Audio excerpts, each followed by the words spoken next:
नमस्कार, निर्माण IAS के प्लेटफॉर्म पे आप सभी लोगों का स्वागत है।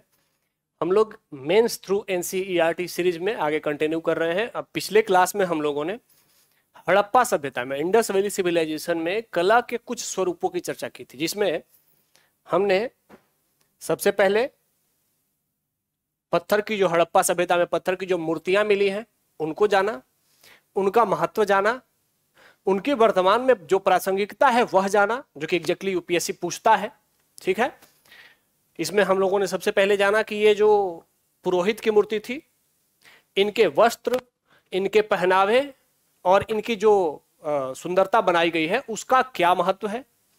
इनके चेहरे की जो बनावट है, इससे वहां पर मानव कैसे, किस प्रकार के मानव जनजातियां या मानव जातियां निवास करती थी, इससे हम लोगों ने पता लगाया। फिर उसके बाद हम लोगों ने ये देखा कि यहां पर जो ये नृत्य रथ, जो नृत्य के रूप में नृत्य करती हुई एक कांस्य की जो प्रतिमा मिली है मोहनजोदाड़ो से, इसका क्या महत्व है। हम लोगों ने ये भी जाना कि इन्होंने जो गहने पहने हैं, इस गहने का क्या महत्व है, वर्तमान में प्रासंगिकता क्या है, कैसे उस सभ्यता संस्कृति को ये प्रेजेंट करती हैं। इनकी जो शरीर की बनावट है, इससे हम लोगों ने ये समझा कि यहां पर ये एक नस्ल है जो कि दक्षिण भारतीय निग्रिटो मूल की, द्रविड़ मूल की ये महिला प्रतीत होती हैं, अर्थात भारतीय मूल की महिला प्रतीत होती हैं। नग्नता थी इनमें, इससे पता चलता है कि समाज एक परिपक्व अवस्था में पहुंच चुका था, जहां पर कि समाज एक ऐसी ब्रॉड थिंकिंग के साथ सोच रहा था कि समाज में जो महिलाएं हैं उनको स्वच्छंदता, स्वतंत्रता होनी चाहिए।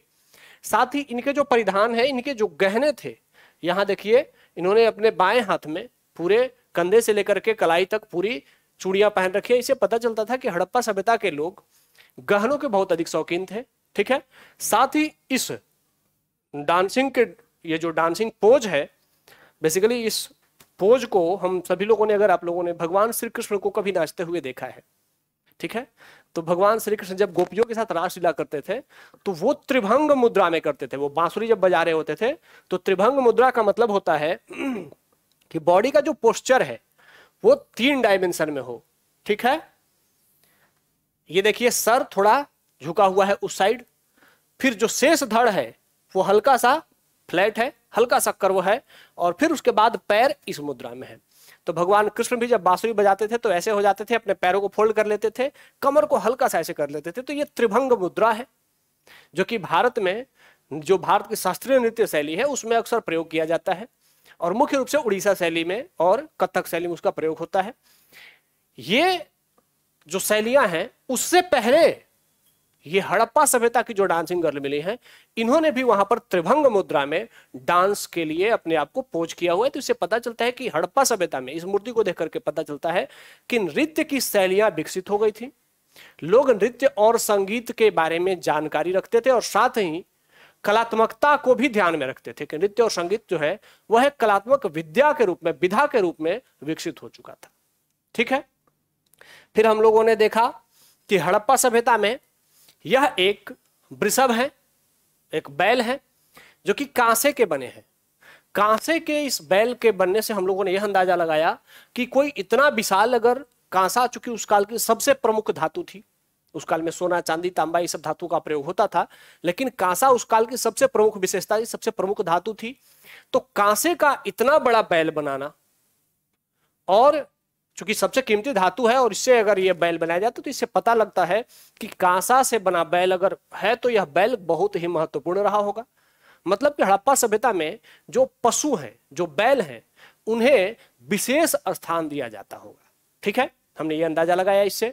फिर हमने ये भी देखा कि इनके गले में एक पट्टी है, जैसे आज हमारे घरों में जो पालतू जानवर होते हैं उनके गले में हम लोग एक रस्सी बांध देते हैं, और उसी रस्सी से फिर उनको खूंटे से बांध दिया जाता है। तो यह एक आक्रामक मुद्रा में बैल है, वृषभ है, और इनके गले में पट्टी। इससे पता चलता है कि वृषभ को भी उस समय हड़प्पा सभ्यता के लोग पालतू बनाना सीख चुके थे। ठीक है, फिर हम लोगों ने देखा कि यह एक मेल टर्सो है, मतलब पुरुष का एक धड़ है। ठीक है, पुरुष के इस धड़ में आप लोग ध्यान से देख रहे होंगे कि ये जो धड़ है यह उत्तर भारतीय, जो सामान्य रूप से उत्तर भारत के लोग होते हैं, उनके जैसा है शरीर दिख रहा है, मतलब हल्का सा लालिमा लिए हुए है। ठीक है, और पेट हल्का सा निकला हुआ है। मुख्य रूप से अगर आप लोगों ने मानव प्रजातियों के बारे में अध्ययन किया होगा, तो ह्यूमन ज्योग्राफी में जो आपने पढ़ाई की होगी, तो उसमें आप लोगों ने देखा होगा कि जो मंगोलाइड किस्म के लोग होते हैं, जो नकचिपटे होते हैं और पतले आंखों वाले होते हैं, जैसे चीन, जापान, साउथ ईस्ट एशिया के जो लोग होते हैं, हमारे भारत में भी नॉर्थ ईस्ट के जो हमारे भारतीय भाई बंधु हैं, इनकी जो बॉडी पोस्चर होती है, इनके पेट यूजुअली नहीं निकले होते हैं, बहुत कम लोगों के पेट ही निकलते हैं। मतलब इनकी सामान्य जो विशेषता है वह पेट निकला हुआ नहीं है।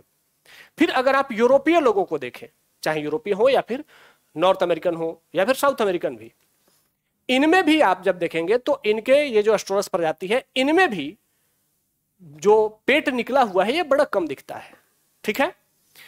लेकिन साथ ही जब आप अफ्रीका में देखेंगे तो अफ्रीका की जो निग्रो जनजाति है, निग्रो मूल के जो लोग हैं, उनके भी पेट नहीं निकले होते हैं, बहुत कम निकले होते हैं। लेकिन जब आप भारत में आएंगे तो हम भारतीयों की एक साधारण विशेषता है कि हमारा पेट हल्का निकला हुआ होता है। पेट निकला हुआ होता है क्योंकि हमें अपने जीवन यापन के लिए, खान पान के लिए प्रकृति ने इतना दे रखा है कि हमें उतना ज्यादा फिजिकल एक्सरसाइज करने की जरूरत प्राचीन काल से नहीं पड़ी। प्राचीन काल से गंगा के मैदान में या दक्षिण भारतीय ब्रह्मपुत्रा, दक्षिण भारतीय और मैदानों में इतने अनाज उपजते गए कि हमें कभी खाने के लिए बहुत अधिक दौड़ धूप नहीं करनी पड़ी। तो हमारा थोड़ा हमारे में शिथिलता रही और हमारा पेट थोड़ा सा बाहर रहा। तो इसको देख करके यही अंदाजा लगता है कि यह कोई उत्तर भारतीय आर्य मूल का व्यक्ति है जिसका पेट हल्का सा बाहर है, ठीक है। तो इससे क्या पता चलता है कि हड़प्पा सभ्यता में मानव प्रजातियां जो थी वो विविध प्रकार की थी। जैसे जब पुरोहित की मूर्ति हमने देखी तो वो मंगोलाइड नजर आ रहे थे, जब हमने डांसिंग गर्ल की मूर्ति देखी तो वो द्रविड़ गर्ल नजर आ रही थी, और जब हमने ये मेल का टर्सो देखा, मेल का जो शरीर देखा, तो इसको देखने से पता चला कि ये उत्तर भारतीय मूल का कोई व्यक्ति है। तो इससे पता चलता है कि सिंधु घाटी सभ्यता में ऐसी प्रजातियां थी, मतलब सिंधु घाटी सभ्यता अनेक प्रजातियों के मिश्रण से बनी हुई थी, ठीक है। अब ये बातें आपको एनसीईआरटी में एक्सप्लेन नहीं की गई हैं। संभवतः ये बातें आपको एनसीईआरटी पढ़ाने वाले या जो आपको जीएस पढ़ाने वाले लोग हैं वे भी आर्ट एंड कल्चर में इस स्तर पे नहीं बताते हैं, ठीक है। तो ये सब चीजें आपको जाननी जरूरी है, क्योंकि यूपीएससी तो लेकिन अब पूछ रहा है, ठीक है, आगे भी पूछ सकता है। जब वो पूछ रहा है कि वृषभ और सिंह का महत्व क्या है भारतीय मिथक में, तो वृषभ और सिंह का महत्व अगर पूछ रहा है तो यह भी पूछ सकता है कि हड़प्पा सभ्यता में जो प्रतिकृतियां मिली हैं उससे क्या निष्कर्ष निकलते हैं।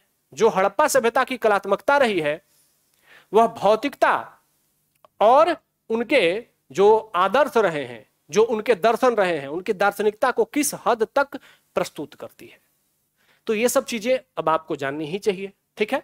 फिर उसके बाद यहां तक हमने देखा, फिर हमने क्या देखा, फिर हमने देखा कि हड़प्पा सभ्यता में ये जो मातृ देवी हैं इनके कपड़ों की बनावट देखी जो कि मिट्टी की मूर्ति बनी है।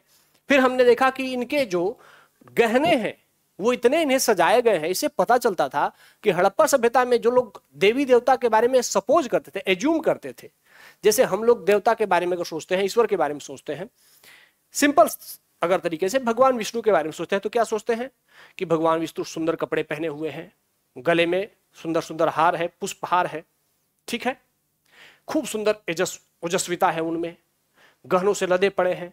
तो ये एक भावना थी हमारी कि ईश्वर हमारा ऐसा होता है। फिर हमने जब दूसरा एक ईश्वर भगवान शिव को देखा तो क्या भावना आती है कि भगवान शिव हैं जो कि अर्धनग्न कपड़े पहने हुए हैं, ठीक है, कम कपड़े पहने हुए, जो मृगछाल पहने हुए हैं, पहाड़ों में रहते हैं, मतलब उन्हें भौतिकता से उतना प्रेम नहीं है। तो हमारे यहाँ ब्रह्मा विष्णु महेश भौतिकता और नैतिकता, मतलब भौतिकता, इहलौकिकता और पारलौकिकता दोनों के सामंजस्य से ईश्वर की प्रतिकृति, ईश्वर की आकृति हमने सोची है। जब आपका ईश्वर सुंदर हो जाए, गहना पहनने लगे, तो इससे पता चलता है कि आपको भी गहनों से पसंद है, आपको भी गहनों से प्रेम है, ठीक है। और आप चाहते हैं, क्योंकि हर मनुष्य क्या चाहता है कि वह ईश्वर के जैसा हो जाए, ठीक है। तो ईश्वर के जैसा हो जाए तो मतलब अगर आपका ईश्वर गहना पहने तो आपके पास भी सौंदर्य हो, आपके पास भी प्रसाधन हो, आपके पास भी उपलब्ध संसाधन उपलब्ध होने चाहिए कि आप सारी सुख सुविधाएं भोग सके। तो इस प्रतिकृति से, इस मिट्टी की जो मूर्ति बनी है मातृ देवी की, इससे पता चलता है कि हड़प्पा सभ्यता के लोग भौतिकता में बहुत आगे थे। उन्होंने अपनी अधिक भौतिक उन्नति करी थी। वे आभूषण प्रिय थे, ठीक है, सुंदर वस्त्र पहनना ये उनको पसंद था। तो पिछली क्लास में हमने कुल मिलाकर इतना जाना था। अब पिछली क्लास में जो हमने इतना जाना उससे क्या प्रश्न क्या पूछ सकता है यूपीएससी? यूपीएससी प्रश्न पूछ सकता है कि हड़प्पा सभ्यता में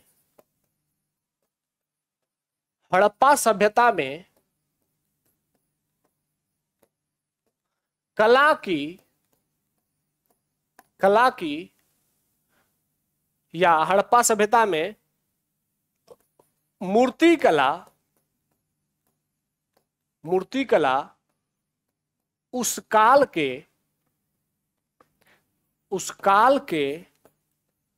समाज, धर्म एवं अर्थव्यवस्था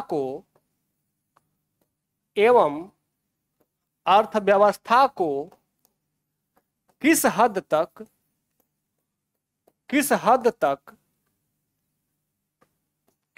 तक प्रस्तुत कर पाता है, ठीक है, प्रस्तुत कर पाता है। एक और क्वेश्चन पूछा जा सकता है मूर्तिकला से ही कि हड़प्पाई मूर्तिकला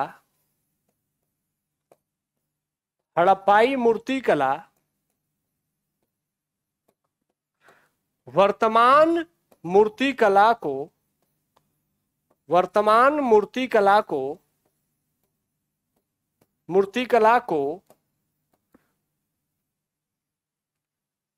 लागत प्रदान करता है, इनपुट देता है, लागत प्रदान करता है। तर्क के साथ स्पष्ट करें,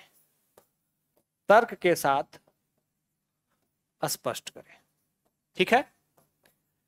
तो ऐसे प्रश्न हड़प्पा कालीन मूर्तिकला से यूपीएससी पूछ सकता है, ठीक है। तो ये मूर्तिकला को जब हमने देखा 11th क्लास की जो फाइन आर्ट की किताब है, इसमें हमने हड़प्पा कालीन जो 4 मूर्तियां देखी, इससे हमने जो निष्कर्ष निकल सकते थे उस आधार पर इन दोनों प्रश्नों का बहुत अच्छा उत्तर दिया जा सकता था, ठीक है। अब हम आगे बढ़ते हैं मूर्तिकला से आगे और हड़प्पा कालीन अन्य कला की ओर आगे बढ़ते हैं। अगला है हड़प्पा कालीन मुहरे, ठीक है, हड़प्पा कालीन मुद्राएं या मुहरे। मुद्राएं मुख्य रूप से हड़प्पा काल में मुद्रा का जो प्रचलन था वह किस हद तक था, मुद्रा का प्रचलन था कि नहीं था यह स्पष्ट नहीं है। मुख्य रूप से मुहर हैं। मुद्रा शब्द इन्होंने अपने इस एनसीईआरटी में जोड़ दिया है, लेकिन मुद्रा अभी भी स्पष्ट नहीं है, ठीक है। हड़प्पा काल में जो मुद्राएं मिली हैं मुख्य रूप से 2000 से अधिक मुहरें वहां से प्राप्त हुई हैं, मुद्राएं नहीं मुहरें, ठीक है, और हजारों की संख्या में मिली है। साथ ही आपको ध्यान होना चाहिए, अगर आप लोगों ने पढ़ा होगा तो हड़प्पा में सबसे अधिक जो मुहरें मिली हैं वो मोहनजोदाड़ो से मिली है। इसका मतलब है कि 2000 मुहरें वहां पर अगर प्राप्त हुई हैं तो 2000 में से 1500 अकेले मोहनजोदाड़ो से प्राप्त होती है, ठीक है। फिर उसके बाद एक बड़ी संख्या लोथल से प्राप्त होती है। इसीलिए पिगट ने मोहनजोदाड़ो को सिंधु घाटी सभ्यता की राजधानी नगर कहा है, क्योंकि वहां से इतनी बड़ी संख्या में मुहरें प्राप्त हो रही हैं। तो इसके पता चलता है कि वह एक ऐसा नगर है जहां पर की अर्थव्यवस्था केंद्रित है, राजकीय संचालन वहां से होता होगा, इसीलिए वहां से इतनी बड़ी संख्या में मुहरें मिली है। अब आते हैं कि ठीक है मुहरें मिली हैं, मुहरें बनती किस किस की थी भाई? तो एनसीईआरटी लिखता है कि हड़प्पाई मुहरें जो मिली हैं वो पत्थर की, तांबा की, कांसा की और मिट्टी से बनाई जाती थी। ध्यान रखना है, पत्थर मुख्य रूप से जो हड़प्पाई मुहरें मिली है मुख्य रूप से जो पत्थर यूज किए गए हैं वो सेलखड़ी पत्थर यूज किया गया है। लेकिन हड़प्पाई मुहरें सिर्फ पत्थरों की ही मात्र नहीं बनी है, बल्कि पत्थर के साथ साथ तांबा, कांसा और मिट्टी, इन चारों से हड़प्पा कालीन मुहरें बनी है। अब अगर हड़प्पा कालीन मुहरों पे यूपीएससी क्वेश्चन पूछता है कि हड़प्पा कालीन मुहर तत्कालीन समाज, अर्थव्यवस्था, राजनीति या धर्म किसी भी एक मुद्दे पर पूछ सकता है को किस हद तक प्रस्तुत करती हैं, तो उसमें आप जब इंट्रोडक्शन देंगे तो बताएंगे कि हड़प्पा से हजारों की संख्या में मुहरें प्राप्त हुई हैं, सर्वाधिक संख्या मोहनजोदाड़ो से मिली है। हड़प्पा कालीन मुहरें पत्थर, तांबा, कांसा और मिट्टी से बनी होती थी और इन मुहरों पर मुख्य रूप से एक सींग वाले सांड, गैंडा, बाघ, हाथी, जंगली भैंसा, बकरा और पालतू भैंसा, इन जानवरों का अंकन बहुतायत में पाया गया है। ठीक है, तो हमने ये भी जान लिया कि ये हड़प्पा कालीन जो मुहर होते थे उन पर ये सारे जंगली और पालतू पशु पाए गए हैं। ध्यान रखना है कि हड़प्पा कालीन मुहरों पर शेर नहीं मिला है।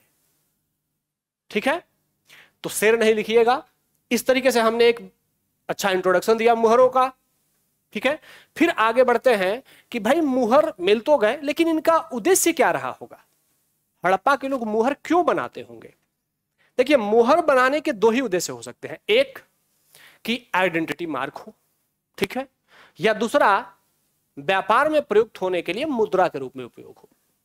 अब देखिए, यहां पर दो बातें ध्यान रखनी है। पहला कि पत्थर की मुहरें हैं, तांबा की है, कांसा की है और मिट्टी की है। चलो, तांबा और कांसा ये धातु हैं, इनकी अगर मुहरें होती हैं तो व्यापार में लेन देन हो सकता है। लेकिन पत्थर और मिट्टी की जो मुहरें मिली हैं, इनका क्या व्यापारिक महत्व रहा होगा? तो इससे पता चलता है कि हड़प्पा सभ्यता, चूंकि आप सभी जानते हैं कि एक उन्नत सभ्यता थी, व्यापारिक सभ्यता थी, अच्छा खासा व्यापार होता था। तो व्यापार को सुगम बनाने के लिए मुहरों का उपयोग किया जाता होगा। सुगम कैसे बनाना? क्योंकि हम सभी जानते हैं कि हड़प्पा कालीन व्यापार मुख्य रूप से वस्तु विनिमय प्रणाली पर होता था। वस्तु विनिमय प्रणाली का मतलब होता है कि आपके पास अगर कोई वस्तु है, दूसरे आदमी के पास दूसरी वस्तु है, दोनों को आपस में एक दूसरे की वस्तु चाहिए, तो दोनों ने उसके मूल्य के अनुसार आपस में एक दूसरे से वस्तु एक्सचेंज कर लिया। जैसे मेरे पास चावल है, किसी के पास गेहूं है, तो उनको चावल चाहिए था, मुझे गेहूं चाहिए था, हमने आपस में एक दूसरे का सामान एक्सचेंज कर लिया। तो मेरे पास चावल तो था ही, चावल के साथ साथ गेहूं भी हो गया, उनके पास गेहूं था तो अब गेहूं के साथ साथ उनके पास चावल भी हो गया। तो इस तरीके से व्यापार होता था। लेकिन इस व्यापार में एक सीमा होता है कि दोनों आदमी की म्यूचुअल इंटरेस्ट मिलने चाहिए। मतलब मेरे पास चावल है, उनके पास गेहूं है, तो उन्हें चावल की डिमांड होनी चाहिए। अगर उन्हें चावल की जरूरत नहीं होगी तो मुझे गेहूं की जरूरत होगी, फिर भी मैं उनका गेहूं नहीं खरीद पाऊंगा, क्योंकि मेरे पास तो देने के लिए चावल है और उनको चावल चाहिए नहीं। तो इसीलिए वस्तु विनिमय प्रणाली में व्यापार को आसान बनाने के लिए संभवतः हड़प्पा सभ्यता के जो शासक वर्ग रहे होंगे, उन्होंने वहां पर मुहर का प्रयोग किया होगा। अब यह मुहर का प्रयोग किस लिए किया होगा? पहला बात कि संभवतः व्यापार को आसान बनाने के लिए, मतलब कि अब वस्तु विनिमय प्रणाली से निकल करके मुद्रा विनिमय प्रणाली की ओर जाने के लिए किया गया होगा। ठीक है, और इन मुहरों पर कोई राजकीय चिन्ह अंकित होगा, किसी राजा का मुहर होगा, किसी राजा का आइडेंटिटी होगा। इसीलिए जैसे आज क्या होता है, आज का जो कागज का नोट होता है उस पर आरबीआई के गवर्नर का हस्ताक्षर होता है। तो आरबीआई के गवर्नर का हस्ताक्षर होता है तो हमें आरबीआई के गवर्नर पर भरोसा है, इसीलिए हम कागज के एक नोट को लेकर के उसको 2000 का मान लेते हैं और उतना सामान उसको भी दे देते हैं। तो हमें किस पर भरोसा है? उस कागज के नोट पर नहीं, उस नोट पर लिखे गए साइन, जिस पर कि गवर्नर ने साइन किया है, उस पर भरोसा है। उसी प्रकार इन मुहरों पर भी किसी राजकीय व्यक्ति का अंकन होगा, साइन होगा, जिससे कि दूसरे दूर के जो लोग होंगे या फिर अन्य लोग होंगे, वे इसकी वैल्यू करते होंगे और इसके बदले में सामान दे देते होंगे। ठीक है, तो पहला उद्देश्य था कि इन मुहरों का पहला जो संभावित उद्देश्य दिखता है वह है कि वाणिज्यिक उपयोग होता होगा, व्यापार के लिए उपयोग किया जाता होगा। दूसरा कि सिर्फ व्यापार के लिए नहीं, बल्कि इन मुहरों को शरीर में पहनने के लिए भी उपयोग किया जाता है। बाजूबंद के तौर पर भी कुछ लोगों द्वारा मुहर पहनने को दिखाया गया है। ठीक है, तो मुहरें व्यापारिक उपयोग के लिए भी हैं, सौंदर्य प्रसाधन के लिए भी हैं। ठीक है, अब यह ध्यान रखना है कि ये जो मुहरें मिली हैं हड़प्पा से, उन पर कुछ लिपि लिखी हुई होती थी, मतलब उस पर कुछ लिखा होता था। जैसे यहां पर आपको एक मुहर दिख रही है, ठीक है, दोनों साइड से एक मुहर दिख रहा है। इस मुहर में एक सिंह वाला एक कोई जानवर दिखाया गया है। इस जानवर के ऊपर देखिए यहां कुछ लिपि लिखी गई है। ठीक है, अब यह लिपि में क्या लिखा गया है यह तो स्पष्ट नहीं है, लेकिन इतना जरूर स्पष्ट है कि इसमें कुछ लिखा गया है। आज तक हम लोगों ने अभी हम इस लिपि को पढ़ने में अभी तक सफल नहीं रहे हैं, इसीलिए हम नहीं जानते हैं कि ये क्या लिखा गया है, लेकिन लिखा जरूर गया है, इतना हम स्पष्ट है। ठीक है, तो लिखा गया है तो हो सकता है किसी राजा का हस्ताक्षर होगा, ठीक है, हो सकता है जो शासकीय वर्ग हुआ उसका कोई आइडेंटिटी मार्क होगा, लेकिन हम आज तक उसको पहचानने में सफल नहीं रहे हैं। तो इन मुहरों को देख करके एक निष्कर्ष निकलता है कि हड़प्पा काल में जो मुहरें प्राप्त हुई हैं उससे यह पता चलता है कि वहां के लोग लिखना पढ़ना सीख चुके थे, ठीक है, वे लिखना जानते थे। तो मुहरों पर लिपि खुदी होने से हमें यह पता चला कि वो लिखना जानते थे, ठीक है। फिर कुछ मुहरें ऐसी भी हैं जो हाथी के दांत पर खुदी गई हैं। ये ध्यान रखना है कि हाथी के दांत पर भी कुछ मुहरें बनाई गई हैं। तो हाथी के दांत पर अगर कोई मुहर बनाई गई है तो यह विशेष महत्व की रही होगी। उसको लोग हो सकता है कि माला के तौर पे पहनने में उपयोग करते होंगे। आज भी आप लोग देखते हैं कि बहुत सारे लोग ताबीज पहनते हैं, उन ताबीज पर कुछ लिखा होता है। तो संभव है कि हड़प्पा काल के लोग इन मुहरों को ताबीज के रूप में पहनते होंगे, ठीक है, उस पर कुछ अंकन किया गया होगा। अब यह ध्यान रखना है कि मुख्य रूप से हड़प्पा से जो मुहरें मिली हैं उनमें अधिकांश मुहरों पर पशुओं का अंकन किया गया है, ठीक है, पशुओं का अंकन, पशुओं की मूर्ति ज्यादा बनाई गई है। कुछ ही मुहरों पर वहां पर मानव के साथ साथ पक्षी या फिर अन्य की मूर्तियां बनाई गई, लेकिन बहुत कम। मानव का अंकन हड़प्पाई मुहरों पर बहुत कम मिलता है। हड़प्पाई मुहरों पर मानव से ज्यादा पशुओं का अंकन किया गया है। तो इससे क्या पता चलता है भाई, जब पशुओं का अंकन ज्यादा किया गया है मुहरों पर, तो इससे क्या पता चलता है कि हड़प्पा कालीन लोग पशुओं के साथ मित्रवत संबंध में रहते होंगे, पशुओं को पालतू बनाना सीख लिया होगा, पशु उनके घर के आसपास रहते होंगे, इसीलिए उन्होंने, और वे पशु बहुत पूजनीय महत्व के रहे होंगे, क्योंकि मुहर तो कीमती है और कीमती मुहर पर कोई पशु बना रहा है तो इसका मतलब कि पशु का महत्व उस समाज में ज्यादा है, ठीक है। तो इससे यह भी पता चला। देखिए, ये सब चीजें जो मैं एक्सप्लेन कर रहा हूं आपको, ये इसलिए कर रहा हूं कि आपकी जो सोचने की क्षमता है वह बढ़ जाए। आप चीजों को कैसे सोचना है, एनसीईआरटी को लेकर के कैसे निष्कर्ष निकालना है, ये सीख जाए। नहीं तो एनसीईआरटी पढ़ने मात्र सिर्फ उसकी रीडिंग दे देने से आप एनसीईआरटी के मास्टर नहीं हो जाएंगे, आप एनसीईआरटी से प्रश्नों का हल नहीं कर पाएंगे। लेकिन एनसीईआरटी को अगर आपने डिसाइफर करना, उसको खोल करके पढ़ना सीख लिया, तो फिर आप एनसीईआरटी से यूपीएससी के मेंस के बहुत अच्छे स्टैंडर्ड आंसर लिख पाएंगे, ठीक है। लेकिन वो आपको खुद से निकालना होगा। एनसीईआरटी एक फैक्ट बुक है, उसने आपको एक फैक्ट दे दिया, निष्कर्ष आपको निकालना होगा। तो इन मुहरों को देख करके मैं निष्कर्ष निकाल रहा हूं, ये आपका भी काम है कि आप ऐसे पढ़ना सीख जाइए, ठीक है। मैंने खुद जब मेरा एग्जाम होता था मेंस का, तो मैंने ये चैलेंजेस देखा है कि जब यूपीएससी आर्ट एंड कल्चर के प्रश्न पूछती थी तो हम जो आर्ट एंड कल्चर की मानक बुकें थी, जो प्रचलित किताबें थी, उनको पढ़ करके जाते थे और वो प्रश्नों का आंसर नहीं कर पाते थे। हमारे जो मार्केट के बड़े बड़े नाम हैं टीचरों के, वे भी कभी ऐसे नहीं पढ़ाते थे। तो हम हमेशा चिंता में रहते थे कि इन प्रश्नों का उत्तर कैसे हो। फिर हमने बाद में, जब अटेम्प्ट हमारे खत्म हो रहे हैं, तब हमने जब सोचना शुरू किया तो कहा कि अरे एनसीईआरटी ही तो इसके लिए सबसे मुख्य स्रोत है, बस हमें एनसीईआरटी पढ़ना नहीं आता था। अब हमने एनसीईआरटी पे फोकस किया तो पता चला कि एनसीईआरटी में इतने कंटेंट हैं कि अगर वहां से कंटेंट निकालना सीख जाएं तो हम यूपीएससी के मेंस के एग्जाम में बहुत अच्छे नंबर ला सकते हैं, ठीक है। तो इस तरीके से एक मुहर से हम लोगों ने यह सीखा कि ये जो मुहर है उस पर एक श्रृंगी पशु है।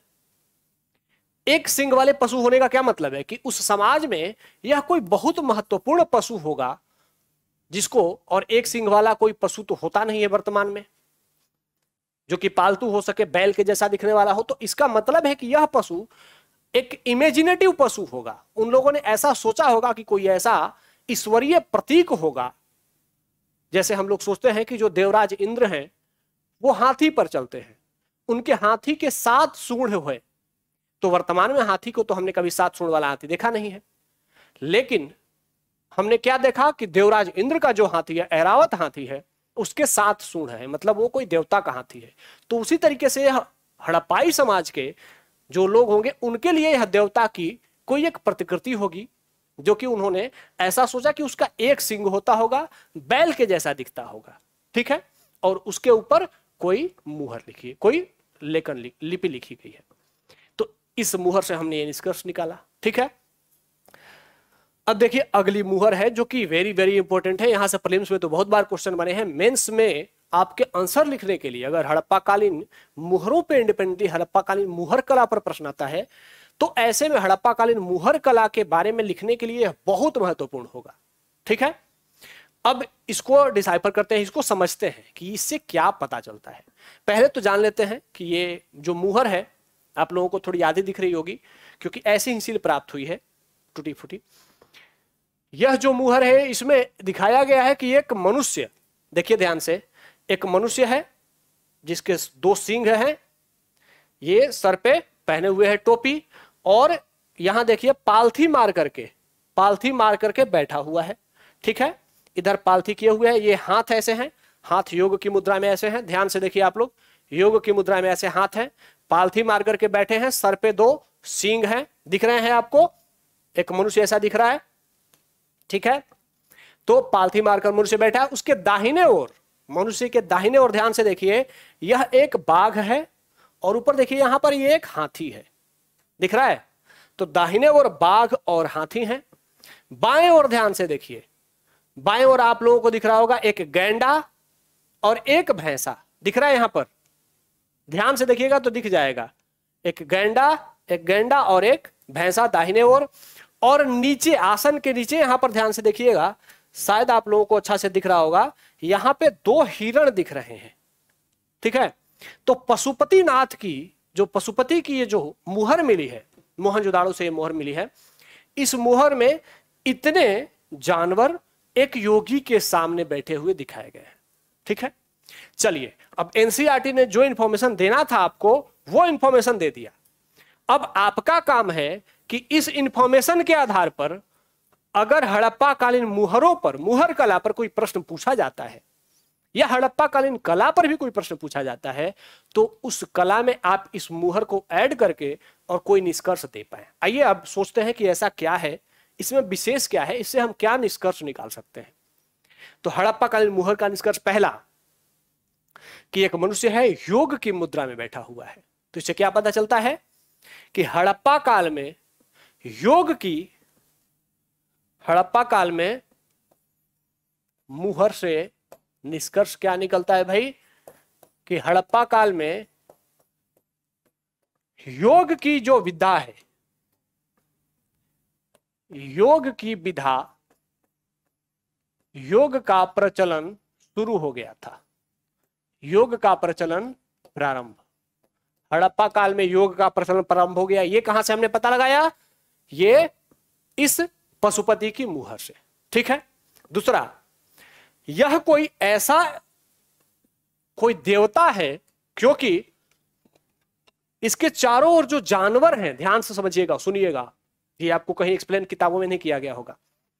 इसके चारों ओर जो जानवर हैं, चाहे वो हाथी हो, बाघ हो, गैंडा हो, भैंसा हो या हिरण हो, ये सभी जानवर एक दूसरे के परस्पर विरोधी हैं। बाघ और हाथी परस्पर दुश्मनी, गैंडा और भैंसा, जहां गैंडा होता है वहां भैंसा को नहीं रहने देता है, और हिरण बाघ हिरण को खाता है। मतलब कि यह एक कोई योगी है जिसके चारों ओर इतने जानवर हैं, परस्पर विरोधी जानवर हैं, और सभी इस योगी के चारों ओर बैठे हैं। तो इससे क्या निष्कर्ष निकलता है कि विरोधी जो मत हैं, जो विरोधी मत हैं, उनका सम्मान था, सम्मान था। मतलब कि अगर आपके विचार मेरे विचार से नहीं मिलते हैं, तब भी हम बैठ करके आपस में बातचीत कर सकते हैं। हड़प्पा कालीन समाज इतना मैच्योर था कि वह 2 परस्पर एक दूसरे के विरोधी विचार रखने वाले, एक दूसरे से कट्टर अलग दुश्मनी विचार रखने वाले लोगों को भी, वैसे समुदायों को भी साथ रखने का सोचता था। इसीलिए इस मुहर पर परस्पर विरोधी जानवर एक साथ है। ठीक है, तीसरा मत क्या निकलता है कि ये सभी जंगल के जानवर हैं, और इन सभी जंगली जानवरों के साथ एक मनुष्य जो कि योग की मुद्रा में बैठा है। योग की मुद्रा में अगर मनुष्य बैठा तो इसका मतलब है कि वह सभ्य मनुष्य है, वह योग करना जानता है, वह सभ्यता के स्तर पर पहुंच चुका है। तो ये जो प्रकृति है, ये जो जंगल के जानवर हैं, यह एक सभ्य मनुष्य, अर्थात मनुष्य जो है यह जंगल के केंद्र में है, प्रकृति के केंद्र में है। दिख रहा है ना, ये प्रकृति के जानवर हैं और ये मनुष्य है जो कि ध्यान की मुद्रा में बैठा है, अर्थात ज्ञान की मुद्रा में बैठा है, और मनुष्य अपने ज्ञान से प्रकृति को जो जीव हैं उनको अपने आसपास बिठाए हुए हैं। तो अगला निष्कर्ष क्या है कि मनुष्य प्रकृति के साथ संतुलन में है। ठीक है, मतलब कि मनुष्य प्रकृति को नष्ट नहीं करता, बल्कि मनुष्य प्रकृति को अपने आसपास रखता है, जीव जंतुओं को अपने आसपास रखता है। साथ ही इस मुहर से यह भी निष्कर्ष निकलता है कि इन सभी जानवरों के बीच में मनुष्य है, मतलब मनुष्य प्रकृति के केंद्र में है। मनुष्य प्रकृति के केंद्र में है। ठीक है, मनुष्य प्रकृति के केंद्र में है। तो इस तरीके से हमने निष्कर्ष निकाला। ठीक है, पशुपतिनाथ की मुहर से हमने क्या क्या निष्कर्ष निकाला? पहला कि योग का प्रचलन प्रारंभ हो गया था, विरोधी मत हैं, आपस में एक दूसरे के विरोधी हैं, फिर उनका भी सम्मान था, वे भी साथ साथ हैं। ठीक है, तीसरा मनुष्य प्रकृति के साथ संतुलन में है, मतलब मनुष्य प्रकृति का दोहन नहीं करता था, बल्कि प्रकृति के साथ सामंजस्य बिठा के रखता था। ठीक है, फिर हमने क्या निष्कर्ष निकाला कि मनुष्य प्रकृति के केंद्र में है, अर्थात मनुष्य ही प्रकृति को संतुलित कर रहा है, मनुष्य प्रकृति को नष्ट नहीं कर रहा है, बल्कि मनुष्य अपने अनुसार प्रकृति को बैलेंस कर रहा है, उसको दिखा रहा है। ठीक है, तो कहीं भी किताबों में, साधारण जो किताबें आप पढ़ते हैं उनमें कभी भी कला को ऐसे एक्सप्लेन नहीं किया गया है, इन मुहरों से क्या क्या निष्कर्ष निकलता है ऐसा बताया नहीं गया है।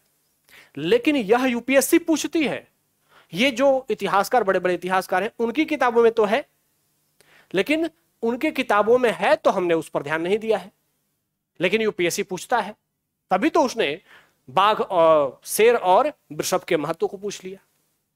और हड़प्पा काल में भी वृषभ का महत्व है। ठीक है, तो इस मुहर से हमें इतना पता चला। अब आगे बढ़ते हैं। ठीक है, अब आते हैं मृदभाण पे। अब देखिए मुहर से प्रश्न क्या बन सकता है, एक प्रश्न बना लेते हैं, हड़प्पा कालीन मुहर से यूपीएससी क्या संभावित प्रश्न पूछ सकता है। ठीक है, आइए देखते हैं यूपीएससी क्या पूछ रहा है। क्वेश्चन, हड़प्पा कालीन मुहरें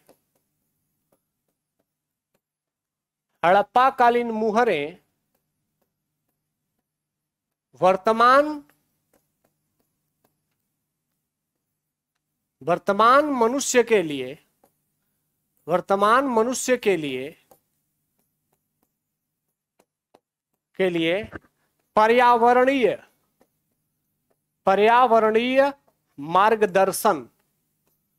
पर्यावरणीय मार्गदर्शन का कार्य करती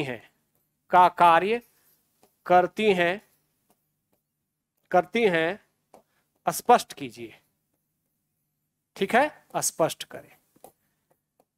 तो हड़प्पा कालीन मुहर पर यह प्रश्न पूछ सकती है यूपीएससी। ठीक है, कि कैसे हड़प्पा कालीन मुहरें, जो वर्तमान मनुष्य जो कि पर्यावरण का दोहन कर रहा है, शोषण कर रहा है, उसको कैसे मार्गदर्शन कर सकती हैं कि आप कैसे प्रकृति के साथ संतुलन बना के रहें। तो इसके लिए सबसे अच्छा स्रोत क्या होगा? ये पशुपतिनाथ की मुहर। ठीक है, और इन मुहरों से हमारे द्वारा निकाला गया ये निष्कर्ष।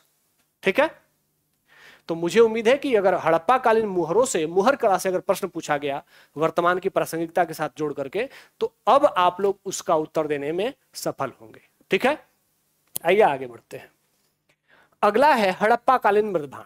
देखिए हड़प्पा कालीन मृदभाण, जो मृदभाण कला है, वह क्यों पूछा जाएगा, पहले तो ये जान लेते हैं। क्योंकि मृदभाण एक संस्कृति के उन्नत होने का प्रतीक माना जाता है।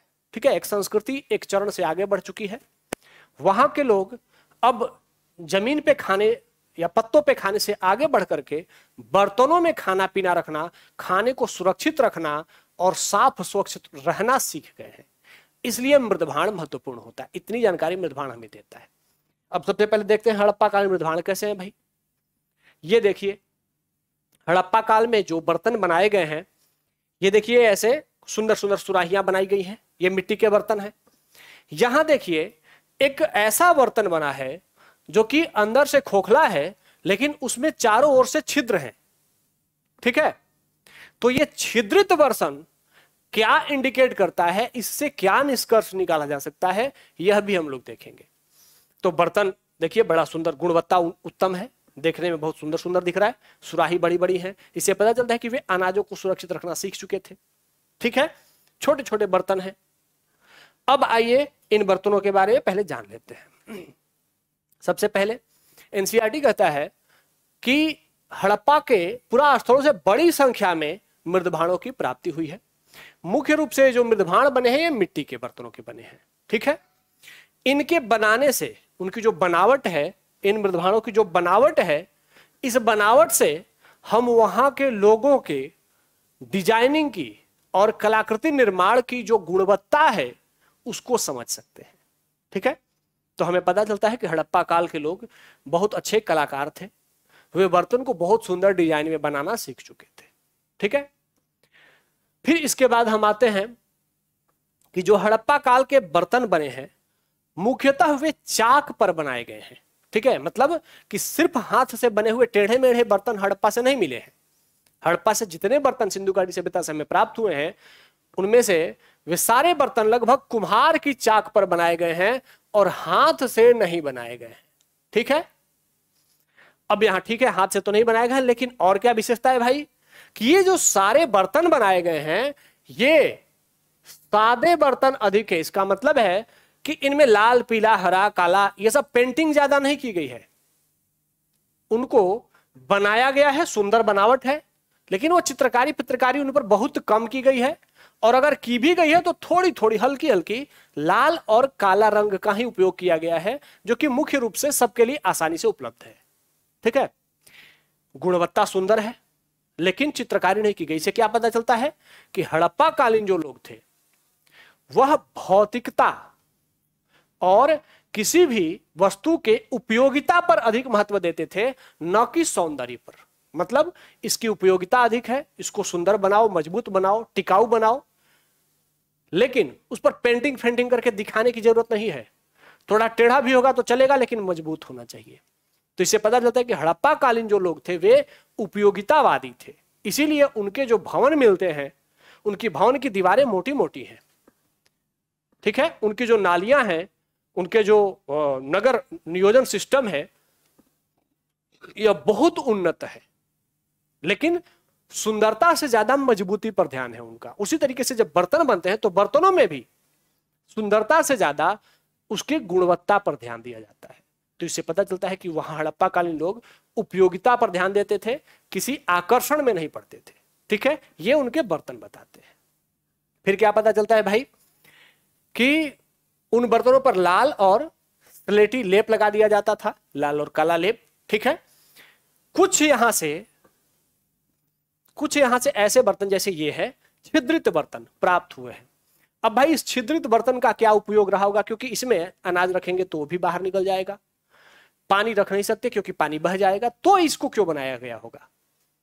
इसको बनाने के पीछे का फिर उद्देश्य यही रहा होगा संभवतः कि कोई ऐसा पेय पदार्थ होगा हड़प्पा काल में जो कि इस बर्तन में डालने पर यह बर्तन उस पेय पदार्थ को धीरे धीरे छान देता होगा और उसके जो बड़े वाले डस्ट पार्टिकल्स हैं उनको रोक देता होगा। जैसे आज जो हम चाय बनाते हैं तो छन्नी का उपयोग करते हैं, उसी प्रकार का यह कोई एक स्पेशल पेय पदार्थ होगा हड़प्पा काल में जिसमें कि उसको छानने के लिए ऐसी मोटी छननी का उपयोग उन्होंने किया होगा और इसे इन्होंने मिट्टी से बनाया है, ठीक है।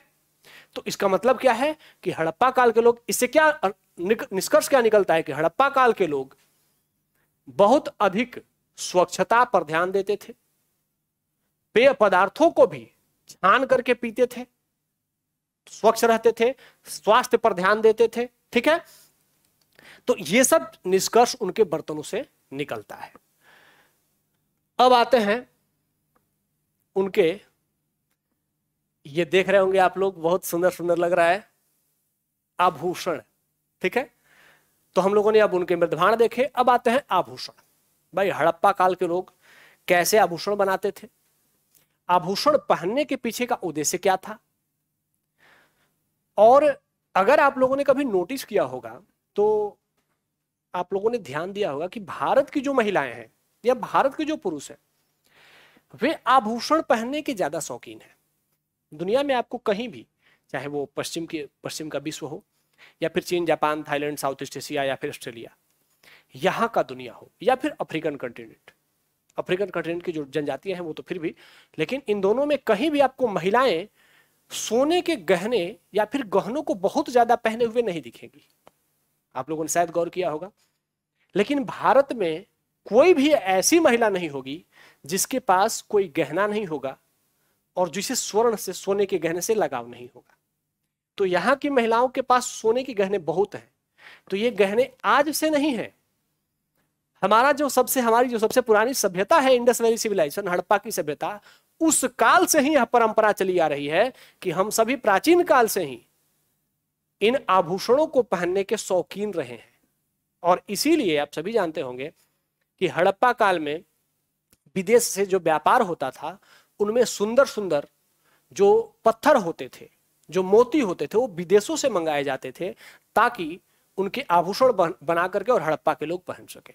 ठीक है, आइए अब इन मोहरों की विशेषता, आभूषणों की विशेषता जानते हैं कि हड़प्पा के पुरुष और महिलाएं, पुरुष और स्त्रियां दोनों वहां पर आभूषण पहनते थे, आभूषण के शौकीन थे। जो आभूषण होते थे वे बहुमूल्य धातुओं से लेकर के, बहुमूल्य धातु, रत्न, हड्डी और पकी हुई मिट्टी। ध्यान रखना है कि हड़प्पा काल में जो आभूषण मिले हैं वे आभूषण बहुमूल्य रत्न तो रहे हैं, बहुमूल्य धातु रहे हैं, रत्न रहे हैं, लेकिन हड्डी और मिट्टी के बने हुए आभूषण भी हड़प्पा काल से मिले हैं। ठीक है, तो इसके साथ साथ ये जो आभूषण हैं इनको कैसे यूज किया जाता था, तो गले में हार पहनने के तौर पर, फीते के तौर पर जो बाह में पहना जाए या फिर कहीं गले में पहना जाए, बाजूबंद, जो आपने अभी नृत्य कांसे की जो प्रतिमा देखी थी, नृत्य वाली ये जो प्रतिमा देखी थी, इसमें आप लोगों ने बाजूबंद देखा था। इस प्रतिमा में देखिए ये जो महिला है ये अपने पूरे बाहों में यहां पर और यहां ये लगाई हुई हैं, पहनी हुई हैं। तो इससे पता चलता है कि बाजूबंद भी पहनते थे हड़प्पा कालीन लोग। ठीक है, और बाजूबंद के बाद क्या है, और अंगूठियां, हड़प्पा कालीन लोग अंगूठी पहनने के भी बहुत शौकीन थे। यहां देखिए उनकी अंगूठियां देख लीजिए, ये देखिए छोटी छोटी अंगूठियां जो कि उंगलियों में वो पहनते थे, यहां दिख रही हैं। ठीक है, ये सब अंगूठियां हैं जो यहां देखिए ये कानों में पहनने के लिए, ये देखिए बूंदे हैं। ठीक है, ये गले में पहनने वाले हार हैं। यह जो बड़ा वाला हार दिख रहा है यह संभवतः किसी राजकीय परिवार का होगा या किसी वहां के बहुत अधिक अमीर परिवार का होगा जो इतने बड़े गले में हार पहनते होंगे। ठीक है, तो ये सुंदर सुंदर आभूषण दिख रहे हैं। इन आभूषणों से फिर अब देखते हैं कि ये जो पहनते थे उसमें करधनिया भी होती थी कमर में। अब आप लोगों ने अगर मातृ देवी का फोटो देखा होगा, पिक्चर देखा है अभी थोड़ी देर पहले ही, तो इसमें देखिए ये जो मातृ देवी हैं इनमें गहने देखिए, कान में भी लटकाए हुए हैं, गले में एक, फिर गले के नीचे, फिर कमर पे करधनी, यहां पर भी आभूषण है। तो पूरे के पूरे शरीर पर आभूषण से मातृ देवी भरी पड़ी है। तो इससे और ऐसे ही आभूषण वहां से मिले भी हैं। ठीक है, तो इन आभूषणों से, इन सारे आभूषणों से एक निष्कर्ष क्या निकलता है कि वे लोग करधनिया भी पहनते थे, बूंदे कर्णफूल कानों में लगाते थे और पैरों में पैजनी या पायल भी पहनते थे। लेकिन ये सब चीजें जो है, पैरों में पैजनी और पायल, कानों में कर्णफूल, ये मुख्य रूप से महिलाएं करती थी और बाकी जो हार, फीते, बाजूबंद और अंगूठियां ये पुरुष भी लगाते थे। तो महिलाएं वहां ज्यादा आभूषण पहनती थी, पुरुष थोड़े कम आभूषण पहनते थे, लेकिन पुरुष भी आभूषण पहनने के शौकीन थे। ठीक है, ये जो आभूषण मिले हैं इनमें एक बात जो कि थोड़ी विशेष है कि जो मोहनजोदाड़ो और लोथल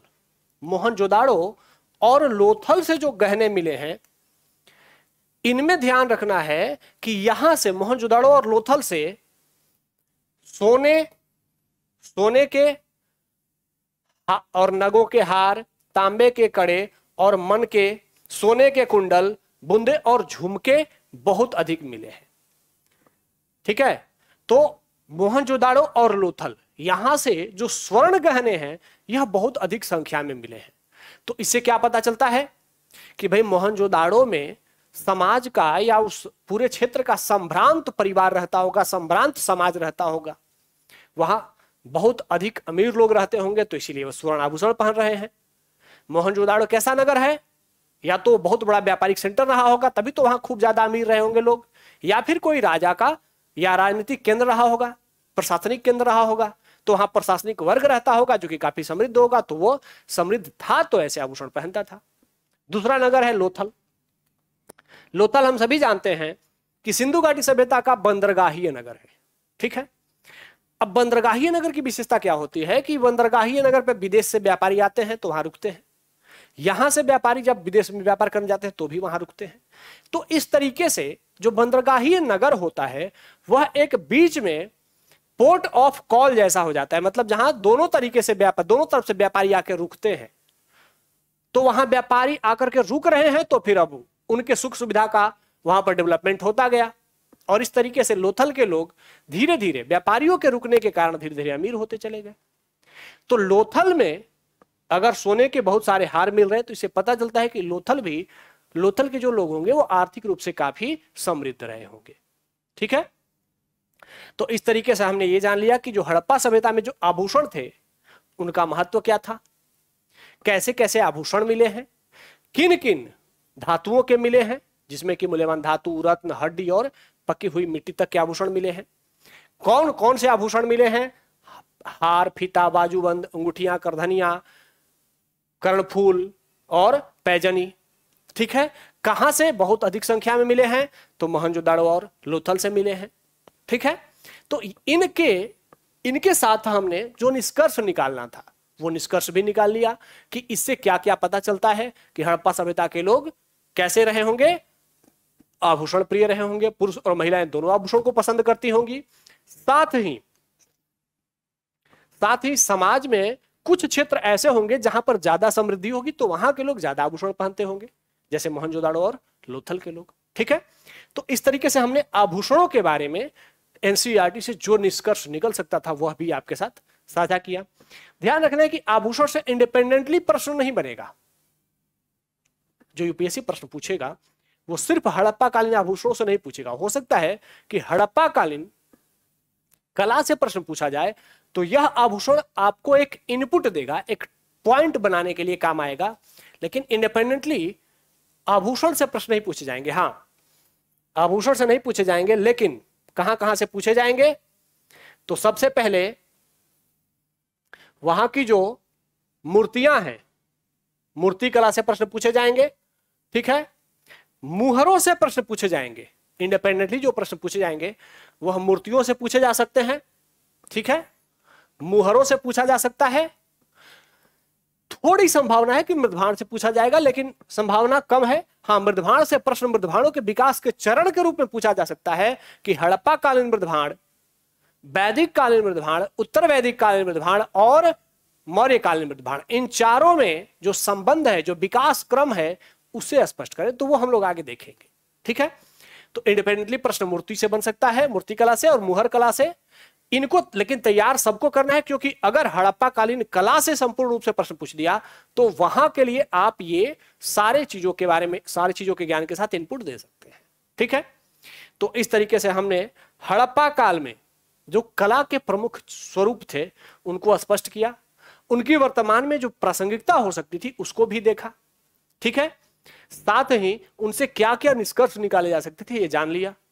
अगर आप लगातार इस सेशन में जुड़े रहेंगे तो मुझे उम्मीद है कि मैं आप लोगों को इतना मैच्योर, इतना समझदार बनाने में सफल होऊंगा कि आप यूपीएससी के प्रश्नों को कम जानकारी के बावजूद बहुत अच्छे तरीके से लिखने में सफल हो पाएंगे। ठीक है, तो हड़प्पा के बाद अगली क्लास में हम इससे आगे की कला के बारे में चर्चा करेंगे। हमसे जुड़ने के लिए धन्यवाद। और साथ ही अगर आप कमेंट करके अगर आपकी कोई क्वेरी हो, आपको ये प्रयास कैसा लग रहा है, अगर ये आप बताएंगे तो हमें भी प्रोत्साहन मिलता रहेगा। हम आपको और मेहनत के साथ इस सीरीज में आपके आर्ट एंड कल्चर को तैयार कराने का प्रयास करते रहेंगे। ठीक है। तो धन्यवाद, जय हिंद।